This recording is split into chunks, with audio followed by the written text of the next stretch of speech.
ಕೆರೆ ನೀರನ್ನು ಬಿಡಿ, ತೋಟ ಒಣಗೋಗ್ತಾ ಇದೆ ಅಂತ ಹೋರಾಟವನ್ನ ಸ್ಟಾರ್ಟ್ ಮಾಡಿದ್ದಾರೆ. ಇದು ಒಂದೆರಡು ತಾಲೂಕಿನ ಪರಿಸ್ಥಿತಿ ಅಲ್ಲ, ಇಡೀ ರಾಜ್ಯಾದ್ಯಂತ ಈ ರೀತಿ ಸಮಸ್ಯೆ ಆಗಿದೆ. ಸರ್ಕಾರಕ್ಕೆ ತಮ್ಮ ಸಲಹೆ ಏನು? ಒಬ್ಬ ಕೃಷಿ ಗ್ರಾಮೀಣ ಭಾಗದ ಶಾಸಕ. ಈಗ ಪ್ರಮುಖವಾಗಿ ಏನು ನಮ್ಮ Indian monsoons rainfalls forecast ಇರುತ್ತಲ್ಲ, ಅದನ್ನ ನಾವು ಡಿಪೆಂಡೆಂಟ್ ಆಗಿ we will take the decisions. ಸರ್ಕಾರ ರಾಷ್ಟ್ರೀಯ ಮಟ್ಟದಲ್ಲಿ ಮತ್ತು ರಾಜ್ಯ ಮಟ್ಟದಲ್ಲಿ ಅವರು ಮಾನ್ಸೂನ್ಸು ಯಾವ ರೀತಿ ಬರುತ್ತೆ ಅನ್ನೋದನ್ನು ಫೋರ್ಕಾಸ್ಟನ್ನು ತೆಗೆದುಕೊಳ್ಳೋಂಥ ಒಂದು ಸಬ್ಜೆಕ್ಟ್ ಇದು. ಆದರೆ ನಾನು ಇವತ್ತು ಒಬ್ಬ ತಳಹಂತದಲ್ಲಿ ನನ್ನ ಬಯಲುಸೀಮೆಯ ಗ್ರಾಮದಲ್ಲಿ ನಾನೊಬ್ಬ ಜನಪ್ರತಿನಿಧಿಯಾಗಿ ನಾನು ಕಂಡಂತೆ ಇವತ್ತು ಎಲ್ಲ ಕೆರೆಗಳು ಬತ್ತೋಗ್ತವೆ. ಭಾಳ ಹುಷಾರಾಗಿ ಜಾಗೃತವಾಗಿ ತೆಗೆದುಕೋಬೇಕಾಗಿದ್ದ ನಿರ್ಧಾರ. ನಾನು ಅದಕ್ಕೋಸ್ಕರನೇ ಆಗಲೇ 5 ಟಾಸ್ಕ್ ಫೋರ್ಸ್ ಮೀಟಿಂಗ್ ಮಾಡಿಕೊಂಡು ನಾನು ಆಗಲೇ ಏನೇನು ಪರ್ಯಾಯ ಮಾರ್ಗಗಳನ್ನು ಹೋಮ್ವರ್ಕ್ ಮಾಡಿಕೊಂಡು ಹೊರಟಿದ್ದೇನೆ. ಸೊ ಹಾಗಾಗಿ ನಾನು ಎಲ್ಲರಿಗೂ ನನ್ನ ತಾಲೂಕಿನ ರೈತರಿಗೆ ಜಾಗೃತಿ ಮೂಡಿಸೋಂಥ ಪ್ರಯತ್ನ ಮಾಡ್ತಾ ಇದ್ದೀನಿ. ನೀವು ತೋಟ ಹೊಲ ಗದ್ದೆಗಳ ಬಗ್ಗೆ ಚಿಂತನೆ ಬಿಟ್ಟು ಜನ ಮತ್ತು ಜಾನುವಾರು ಬಗ್ಗೆ ಕುಡಿಲಿಕ್ಕೆ ನೀರನ್ನು ನಾವು ಆಲೋಚನೆ ಮಾಡೋಂಥ ಸಂದರ್ಭದಲ್ಲಿ ರೇಷನಿಂಗ್ ಒಂದು ಏನು ಪರಿಸ್ಥಿತಿ ಬರುತ್ತೆ ಅದನ್ನು ನಾವು ಮಾಡ್ಕೋಬೇಕು ಅಂತ ಹೇಳಿ ನಾನು ಆಗಲೇ ಜನಕ್ಕೆ ಜಾಗೃತಿ ಮೂಡಿಸೋಂಥ ಪರ್ಯಾಯ ಮಾರ್ಗದಲ್ಲಿ ಹೊರಟಿದ್ದೇನೆ. ನಮ್ಮ ಸರ್ಕಾರಕ್ಕೂ ನಾವು ಸಲಹೆ ಕೊಡೋಂಥದ್ದು ಭಾಳಷ್ಟು ಜನ ಇದ್ದಾರೆ ಇದಕ್ಕೋಸ್ಕರನೇ. ಸೊ ಹಾಗಾಗಿ ನಮ್ಮ ಮಾನ್ಯ ಮುಖ್ಯಮಂತ್ರಿಗಳು ಮತ್ತು ಉಪಮುಖ್ಯಮಂತ್ರಿಗಳು ಸಲಹಾ ಕಮಿಟಿ ಮೀಟಿಂಗ್ಗಳಲ್ಲಿ ಅವ್ರನ್ನೆಲ್ಲರದ್ದು ಅಡ್ವೈಸ್ ತೆಗೆದುಕೊಂಡು ವಿಶೇಷವಾಗಿ ಜನರಿಗೆ ಬದುಕಲಿಕ್ಕೆ ದಿನನಿತ್ಯ ಬಳಕೆ ಆಗುವಂಥ ನೀರಿನ ಪ್ರಮಾಣವನ್ನು ಎಷ್ಟು ಬೇಕಾಗಿದೆ, ಯಾವ ರೀತಿ ಬಳಸಬೇಕು ಅನ್ನೋದನ್ನು ದೃಷ್ಟಿ ಇಟ್ಕೊಂಡು ರೈತರಿಗೂ ತಮ್ಮ ಬೆಳೆಗಳು ಹಾನಿ ಆಗದಂಗೆ ಅದನ್ನು ಎಲ್ಲ ಮುಂಜಾಗ್ರತೆಯನ್ನು ತೆಗೆದುಕೊತಾರೆ ಅನ್ನೋದು ಭಾವನೆಯಲ್ಲಿದ್ದೇನೆ. ಹಾಗೆಯೇ ಈಗ ಜೂನ್ಗೆ ಮಳೆ ಶುರುವಾಗಬೇಕಾಗಿದೆ. ಮೊನ್ನೆ ತಾನೇ ಒಂದು ಸಣ್ಣ ಮಳೆ ಬಂದು ತುಂತುರು ಮಳೆ ಬಂದಿದ್ದು ನಮ್ಮ ಕುಣಿಗಲಲ್ಲಿ ಭಾಳ ಸಂತೋಷ ಆಯಿತು. ಹಾಗಾಗಿ ನಾನು ಮೊನ್ನೆ ನಮ್ಮ ಮಾನ್ಯ ಕಂದಾಯ ಮಂತ್ರಿಗಳ ಹತ್ರನೂ ಮಾತನಾಡಿದೆ, ಯಾವ ರೀತಿ ಡ್ರಾಟ್ನ ಫೇಸ್ ಮಾಡಬೇಕು ಅನ್ನೋ ವಿಚಾರದಲ್ಲಿ ತಮ್ಮ ಅನಿಸಿಕೆಗಳೇನು ಅಂತ. ಅವರು ಸಹ ಅದೇ ಹೇಳ್ತಿದ್ರು. ಮಳೆ ಶುರುವಾದಂಥ ಸಂದರ್ಭದಲ್ಲಿ ಮಳೆಗಾಲ ಬಂದ ತಕ್ಷಣ ನಾವು ಮಳೆ ಯಾವ ರೀತಿ ಅಸೆಸ್ ಮಾಡಿಕೊಂಡು ಎಷ್ಟು ಬಂದಿದೆ ಅಂತ ನೋಡ್ಕೊಂಡು ಅದ್ರ ಮೇಲೆ ನಾವು SRDF funds, state drought relief fund, SDRF ಫಂಡ್ಸ್ಗಳು ಯಾವ ರೀತಿ ಉಪಯೋಗಿಸ್ಬೇಕು ಅನ್ನೋದನ್ನು ಪ್ಲ್ಯಾನ್ ಮಾಡ್ಕೋಬೇಕಾಗಿದೆ ಅಂತ ಹೇಳಿದ್ರು. ನನಗಂತೂ ನನ್ನ ತಾಲೂಕಲ್ಲಿ ಆಗಲೇ ಭಾಳಷ್ಟು ಸಮಸ್ಯೆಗಳು ಶುರುವಾಗಿದೆ. ಸುಮಾರು 58 ಕಡೆ ನೀರಿನ ವಾಟರ್ ಸೋರ್ಸಸ್ ನಿಂತೋಗಿದೆ. ಸೊ ಪರ್ಯಾಯ ಮಾರ್ಗವಾಗಿ ಟ್ಯಾಂಕರ್ಸ್ ಕೊಡಿಸ್ತಾ ಇದ್ದೀವಿ, ಬೋರ್ವೆಲ್ ಮಾಡಿಸ್ತಾ ಇದ್ದೀವಿ, ಮತ್ತು ನೀರು ನಮ್ಮ ಕೆರೆಗಳಲ್ಲಿ ಎಲ್ಲೆಲ್ಲಿದೆ ಯಾವ ರೀತಿ ಅವ್ರಿಗೆ ನೀರು ತರಬೇಕು ಅನ್ನೋ ಒಂದು ಪ್ರಯತ್ನವನ್ನು ಮಾಡ್ತಾ ಇದ್ದೀವಿ. ಇದು ಒಂದು ಚಾಲೆಂಜಿಂಗ್ ಜಾಬು. ಈ ಸಲ ಮಾನ್ಸೂನ್ ನಿಮಗೆಲ್ಲ ಗೊತ್ತಿದ್ದಂತೆ ಫೋರ್ಕಾಸ್ಟಲ್ಲಿ 8% ಕಡಿಮೆ ಆಗುತ್ತೆ ಅಂತ ಹೇಳ್ತಾ ಇದ್ದಾರೆ. ಸೊ ಅದಕ್ಕೆ ತಕ್ಕಂತೆ ನಮ್ಮ ಸರ್ಕಾರದವ್ರು ತಯಾರಿ ಆಗ್ತಾರೆ ಅಂತ ಮಾತನ್ನು ಹೇಳಬಲ್ಲ ನಾನು.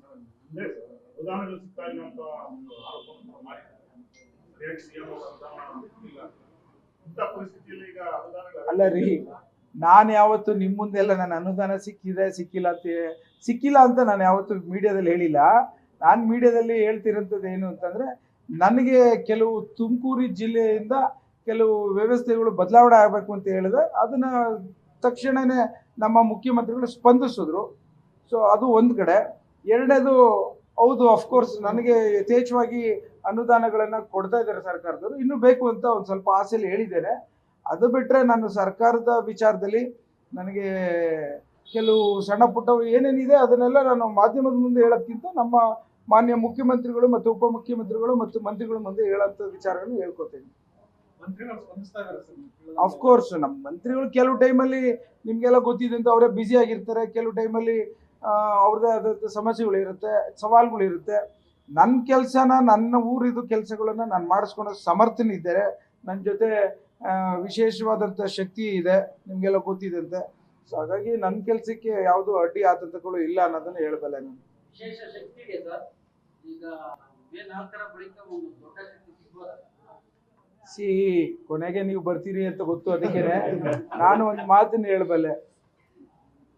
ಇವತ್ತಿನ ದಿನ ಕರ್ಮನ್ವೇ ವಾದಿಕರಸ್ತೆ ಮಹಾಫಲೇಶು ಕದಾಚನ ಅನ್ನೋ ಒಂದು ಭಗವದ್ಗೀತೆಯಲ್ಲಿ ಒಂದು ಗೀತೆ ಇದೆ. ಸೊ ಇವತ್ತಿನ ದಿನ ನಮ್ಮ ಕೆಲಸಗಳನ್ನ ಮಾಡ್ಕೊಂಡು ಹೋಗ್ತಾ ಇರಬೇಕು, ಫಲ ಭಗವಂತನಿಗೆ ಬಿಡಬೇಕು. ಅದರಂತೆ ನಮ್ಮ ನಾಯಕರಾದಂಥ DK ಶಿವಕುಮಾರ್ ಸಾಹೇಬರು ಇವತ್ತಿನ ದಿನ ಕಾಂಗ್ರೆಸ್ ಪಕ್ಷದ ಹೊರೆಯನ್ನು ತೆಗೆದುಕೊಂಡು ಇವತ್ತು given a lot of effort ಎಲ್ಲ ವಿಚಾರದಲ್ಲೂ ಪ್ರತಿಯೊಂದು ಹೆಜ್ಜೆಲ್ಲೂ 40 ವರ್ಷದಿಂದ ಭಾಳಷ್ಟು ಶ್ರಮ ಪಟ್ಟಿದ್ದಾರೆ ಅನ್ನೋದು ಇಡೀ ಕರ್ನಾಟಕ ಜಗತ್ತಿಗೆ ಗೊತ್ತು. ಸೊ ಹಾಗಾಗಿ ಅವ್ರಿಗೆ ಒಳ್ಳೆ ಸ್ಥಾನ ಸಿಗಬೇಕು ಅಂತ ರಾಜ್ಯದಲ್ಲಿ ಭಾಳಷ್ಟು ಜನ ಆಸೆ ಆಕಾಂಕ್ಷೆಯಲ್ಲಿ ಇರೋಂಥದ್ದು ಸಹ ಗೊತ್ತಿದೆ. ಅದರಲ್ಲಿ ನಾನು ಒಬ್ಬ. ಅದು ಮುಂದಿನ ದಿನಗಳಲ್ಲಿ ಹೈಕಮಾಂಡ್ ಅವ್ರ ನಿರ್ಧಾರ ತೆಗೆದುಕೊತಾರೆ ಅನ್ನೋದನ್ನ ಎಲ್ಲರೂ ನಾವೆಲ್ಲ ಯಾವತ್ತಿಂದನೂ ಹೇಳ್ತಾ ಬಂದಿದ್ದೇವೆ. ಸೂಕ್ತ ಸಮಯದಲ್ಲಿ ಸೂಕ್ತ ನಿರ್ಧಾರ ತೆಗೆದುಕೊತಾರೆ ಅನ್ನೋದನ್ನ ಆಶಾಭಾವನೆಯಲ್ಲಿ ನಾವಿದ್ದೇವೆ. ನಾನೊಂದು ಅದನ್ನೇ ಹೇಳ್ತಾ ಇದ್ದೀನಿ, ಕಂಪ್ಲೀಟ್ ಮಾಡ್ತಾ ಇದ್ದೀನಿ. ಸೊ ಹಾಗಾಗಿ ಇವತ್ತಿನ ದಿನ ಹೈಕಮಾಂಡ್ ಅವರು ಅವರ ಶ್ರಮಕ್ಕೆ ಫಲವನ್ನು ಕೊಡ್ತಾರೆ ಅನ್ನೋದು ನಾವೆಲ್ಲ ನಂಬ್ಕೊಂಡಿದ್ದೇವೆ. ಸೊ ಮೇ 15ಕ್ಕೆ ಅವ್ರ ಹುಟ್ಟುಹಬ್ಬ ಇದೆ. ಸೊ ಅಷ್ಟು ಸಂದೇಶ ಸಾಕು ಅಂತ ನಾನು ಅನ್ಕೋತೀನಿ. ಮೇ 15ಕ್ಕೆ ಹುಟ್ಟುಹಬ್ಬ ಇದೆ, ಸಂತೋಷ ಸಿಗುತ್ತೆ ಅಂತ ನಾನು ಬಹಳಷ್ಟು ಆಶಾಭಾವನೆಯಲ್ಲಿ ಬಹಳಷ್ಟು ಜನ ನನ್ನಂತ ಕಾರ್ಯಕರ್ತರುಗಳು ಇದ್ದಾರೆ ಅಂತ ಅನ್ಕೋತೀನಿ. ಈಗ ಮೇ 4ಕ್ಕೆ ಸಿಎಂ ಅಥವಾ ಡಿಸಿಎಂ ದೆಹಲಿಗೆ ಕರೆದ್ರೆ ಡಿಸಿಎಂ ಪರವಾಗಿ ನೀವೆಲ್ಲ ಶಕ್ತಿ ತುಂಬಾ ಹೋಗ್ತಾ ಇದ್ದಾರೆ ಶಾಸಕರು.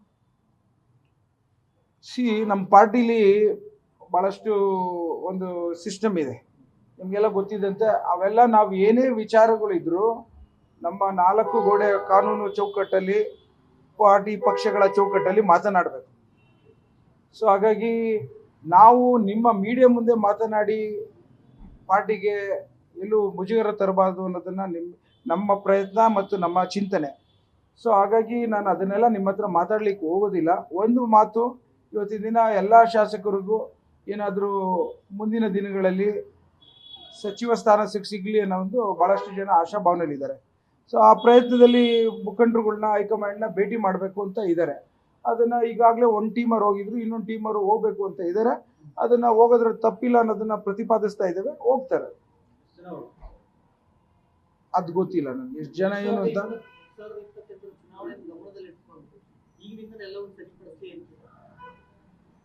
ಈಗ ಯಾವುದೇ ಏನೇ ಒಂದು ನಿರ್ಧಾರಗಳು ತೆಗೆದುಕೊಂಡು ರಾಜಕೀಯದಲ್ಲಿ ಅದು ಪಕ್ಷಕ್ಕೆ ಒಳ್ಳೇದಾಗಬೇಕು ಮತ್ತು ಕರ್ನಾಟಕ ರಾಜ್ಯದಲ್ಲಿ ಜನರು ಏನು ನಂಬ್ಕೊಂಡು ಆಯ್ಕೆ ಮಾಡಿದ್ದಾರೆ ಅವ್ರಿಗೆ ಸೇವೆ ಮಾಡೋವಂಥ ನಿಟ್ಟಲ್ಲಿ ನಾವು ಹೋಗ್ಬೇಕಾಗಿದೆ. ಸೊ ಹಾಗಾಗಿ ಜಾಸ್ತಿ ನಾವು ನಿಮ್ಮ ಮುಂದೆ ಮಾತನಾಡಿ ಸುಮ್ಮನೆ ಜನಕ್ಕೂ ಬೇಸರ ಆಗಬಾರ್ದು. ದಿನ ಬೆಳಗ್ಗೆ ಇವಾಗ ನಾನು ಮಾತಾಡಿದ್ದೀನಿ, ನೀವು ಹೋಗಿ ತೋರಿಸ್ತೀರಿ, ಏನಪ್ಪ ರಂಗನಾಥ್ ಬರೀ ಇದನ್ನೇ ಮಾತನಾಡ್ತಾ ಇರ್ತಾರೆ ಅನ್ನೋದು ಬದಲು ಇವತ್ತು ನಮಗೆ 5 ಗ್ಯಾರಂಟಿಗಳು ಯಾವ ರೀತಿ ಕೊಟ್ಟೋ ಅದು ಭಾಳ ಉತ್ತಮವಾದಂಥ ಕೆಲಸ. ಅದು ಇವತ್ತು ಇಡೀ ನಾನು ದಾವಣಗೆರೆ ಎಲೆಕ್ಷನ್ಗೆ ಹೋಗಿದ್ದೆ, ಎಷ್ಟು ಜನ ಖುಷಿ ಪಟ್ಟರು ಅಂತ ಅಂದರೆ ನಮ್ಮ ಮಾನ್ಯ ಮುಖ್ಯಮಂತ್ರಿಗಳಿಗೆ ಮತ್ತು ನಮ್ಮ ಪಕ್ಷದ ಅಧ್ಯಕ್ಷರಾದಂಥ ಡಿ ಕೆ ಶಿವಕುಮಾರ್ ಸಾಹೇಬರಿಗೆ ಭಾಳಷ್ಟು ಶ್ಲಾಘನೀಯವಾದಂಥ ಮಾತುಗಳು ಕೇಳ್ಕೊಂಡು, ಅದರಂತೆ ಇನ್ನು ಮುಂದಿನ ಒಳ್ಳೆ ಕಾರ್ಯಕ್ರಮ ಕೊಡಿ ಅನ್ನೋದನ್ನು ನಾವು ಪಕ್ಷದಲ್ಲಿ ಪಾರ್ಟಿಲಿ ಕೇಳ್ತಾ ಇದ್ದೀವಿ. ಸೊ ಅದನ್ನು ನಿರ್ವಹಣಾ ವ್ಯವಸ್ಥೆ ಮಾಡ್ತಾರೆ ಅಂತ ತಿಳ್ಕೊಂಡಿದ್ದೆ ನಾನು.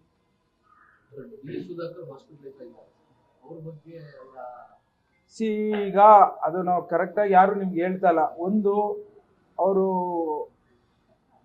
ಪೋಲಿಯೋ ಲಿಂಬ್, ಹೆಲ್ತ್ ವೈಸ್ ನಾನು ಹೇಳ್ತೀನಿ ಆಸ್ ಅ ಡಾಕ್ಟರ್, ಅವ್ರಿಗೆ ಒಂದು ಪೋಲಿಯೋ ಲಿಂಬ್ ಇರೋದ್ರಿಂದ ಬಲಗಾಲು ಪ್ರೆಷರ್ ಜಾಸ್ತಿ ಆಗಿ ಆಸ್ಟಿಯೋ ಆರ್ಥರೈಟಿಸ್ ಆಗಿತ್ತು, ನೀ ಜಾಯಿಂಟು. ಅದನ್ನು ಭಾಳ ದಿನದಿಂದ ಅವರು ನೈ ಪೇನ್ ಇದ್ದಿದ್ದನ್ನ ಏನು ಮಾಡೋದು ಅಂತ ಸಜೆಷನ್ ಕೇಳಿದಾಗ 3-4 ಕಡೆ ಹೋಗಿದ್ದಾಗ ಅವ್ರಿಗೆ ಸರ್ಜರಿ ಮಾಡ್ಕೋಬೇಕು ಅಂತ ಅಡ್ವೈಸ್ ಮಾಡೋದು, ನೀ ರೀಪ್ಲೇಸ್ಮೆಂಟು. ನನ್ನೂ ಸಹ ಭೇಟಿ ಮಾಡಿಕೊಂಡು ಯಾವ ರೀತಿ ಮಾಡಬೇಕು ಅಂತ ಸಲಹೆಯನ್ನು ಕೇಳಿದಂಥ ಸಂದರ್ಭದಲ್ಲಿ ನಾನು ಸ್ವಲ್ಪ ಡಿಲೇ ನೋಡೋಣ ಅಂತಲೂ ಹೇಳಿದ್ದೆ. ಅಷ್ಟರಲ್ಲಿ ಅವರು ಮಣಿಪಾಲ್ ಹಾಸ್ಪಿಟ್ಲಲ್ಲಿ ಹೋಗಿ ಅಡ್ಮಿಟ್ ಆಗಿ ಸರ್ಜರಿ ಮಾಡಿಸ್ಕೊಂಡಿದ್ದಂಥದ್ದು ನಿಮಗೆಲ್ಲ ಗೊತ್ತಿದೆ. ಅವ್ರು ಸರ್ಜರಿ ಮಾಡಿಸ್ಕೊಂಡ ನಂತರ 2 ದಿನ ಚೆನ್ನಾಗಿದ್ರು, 2 ಡೇಸು. ಅದು ನಂತರ ಸಡನ್ನಾಗಿ ಆಕ್ಸಿಜನ್ ಸ್ಯಾಚುರೇಷನ್ನು ಕಡಿಮೆ ಆದಂಥ ಸಂದರ್ಭದಲ್ಲಿ ಅವ್ರನ್ನ ಆಕ್ಸಿಜನ್ ಕೊಡೋಂಥ ಸಂದರ್ಭದಲ್ಲಿ ಒಂದು 6 ಗಂಟೆ ಆದರೂ ಅವ್ರ ಆಕ್ಸಿಜನ್ ರಿಕವರಿ ನಾರ್ಮಲ್ ಸ್ಟೇಜಿಗೆ ಬರದೇ ಇದ್ದಾಗ ವೆಂಟಿಲೇಟರ್ಗೆ ಹಾಕಿದ್ರು. ವೆಂಟಿಲೇಟ್ರಲ್ಲಿ ಅವರು ಒಂದಿನ ಎಲ್ಲ ನೋಡಿ, ಅದು ಎಲ್ಲೋ ಒಂದು ಕಡೆ ವೆಂಟಿಲೇಟ್ರಲ್ಲೂ ಅವರು ಕೆಪಾಸಿಟಿ ಆಫ್ ಆಕ್ಸಿಜನ್ನು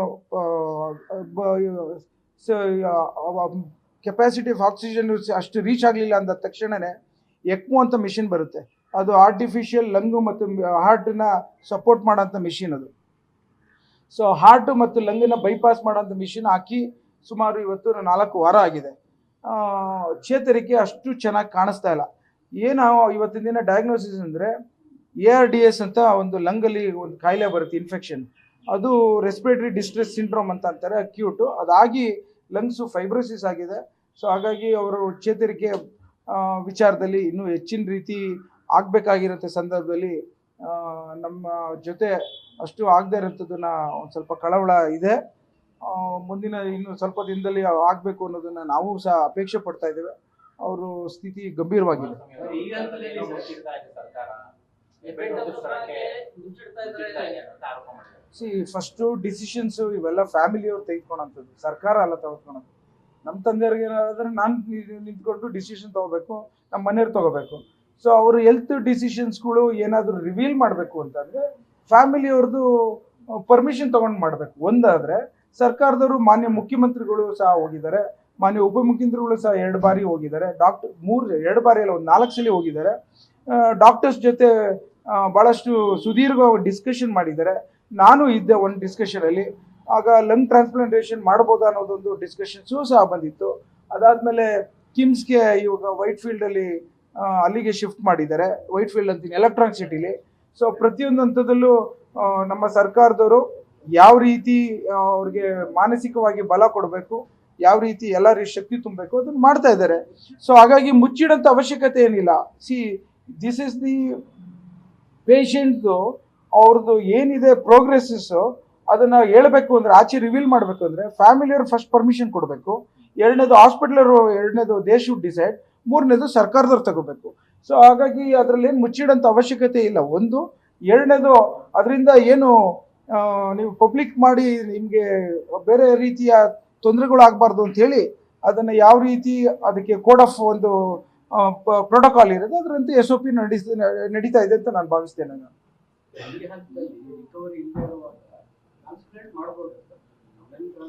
ಎರಡು ಮೂರು ಸ್ಕೂಲ್ ಆಫ್ ಥಿಂಕಿಂಗ್ ಇದೆ. ಒಂದು, ಈ ಹಂತದ ಒಂದು ಸ್ಟೇಜ್ ಆಫ್ ಒಂದು ಫೇಸ್ 4 ಸ್ಟೇಜಸ್ ಇರುತ್ತೆ. ಯಾವ ಸ್ಟೇಜಲ್ಲಿ ಅನುಕೂಲತೆ ಆಗುತ್ತೆ, ಯಾವ ಸ್ಟೇಜಲ್ಲಿ ಅನಾನುಕೂಲತೆ ಆಗುತ್ತೆ ಅನ್ನೋದನ್ನ ಪ್ಲಸ್ಸು ಮೈನಸ್ಸು ಇದೆ. ಇದು ಒಂದು ಸ್ಟೇಜ್ ದಾಟಿದ್ದಾರೆ. ಈ ಸ್ಟೇಜಲ್ಲಿ ಟ್ರಾನ್ಸ್ಪ್ಲಾಂಟೇಷನ್ನು ಅನುಕೂಲತೆ ಸಾಕಷ್ಟು ಆಗೋದಿಲ್ಲ ಅನ್ನೋ ಮಾತು ಡಾಕ್ಟರ್ಸಲ್ಲಿ ಆಗಿರೋದ್ರಿಂದ ಇವತ್ತು ವೆಯ್ಟ್ ಮಾಡಿ ನೋಡ್ತಾ ಇದ್ದಾರೆ.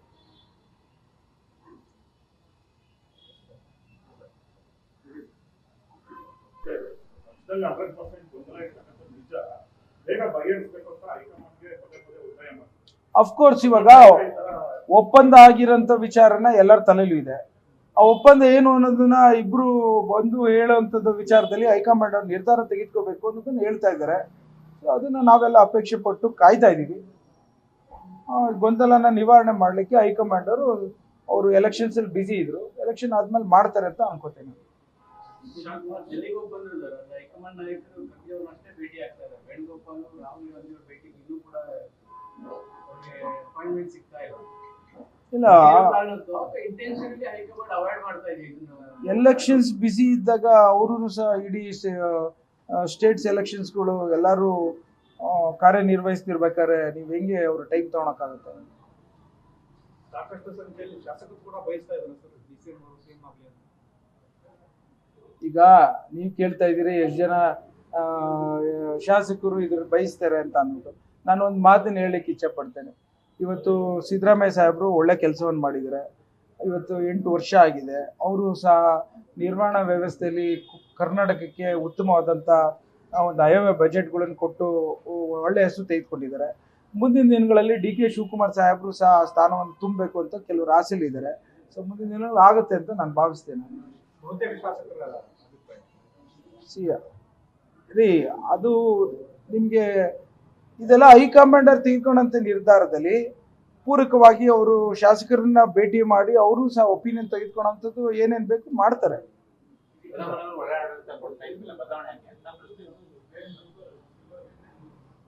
ಒಪ್ಪಂದ ಆಗಿದೆ ಅಂತ ಇಬ್ರು ಹೇಳಿದಾಗ ಅದು ಯಾವ ರೀತಿ ಆಗಿದೆ ಅನ್ನೋದನ್ನ ನಾವು ಕೇಳ್ತಿರೋಂಥ ಮಾತು.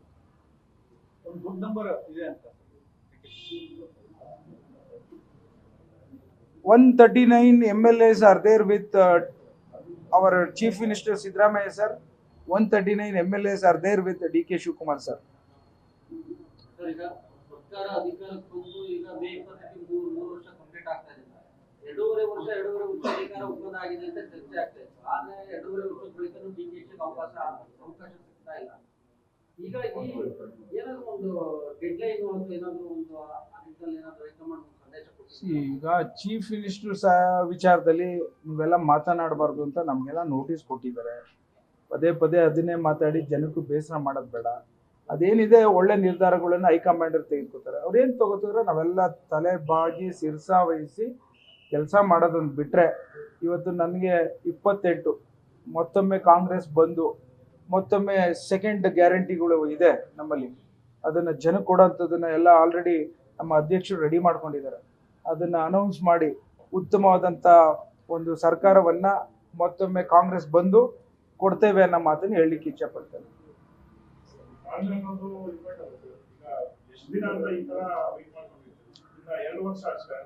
ನಮಗೆ ತಾಳ್ಮೆ ಇದೆ, ನೀವ್ಯಾಕೆ ಅಷ್ಟೊಂದು ಆತರ ಪಡ್ತಾ ಇದ್ದೀರಾ?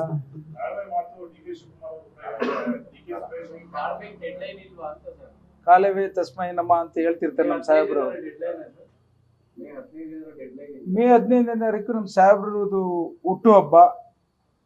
ಸೊ ಅಷ್ಟು ಅರ್ಥ ಮಾಡ್ಕೊಳ್ಳಿ. ನ್ಯೂಸ್ ಫಸ್ಟ್ ನಿರ್ಭೀತಿಯಿಂದ ನಿಮ್ಮ ಪರವಾಗಿ.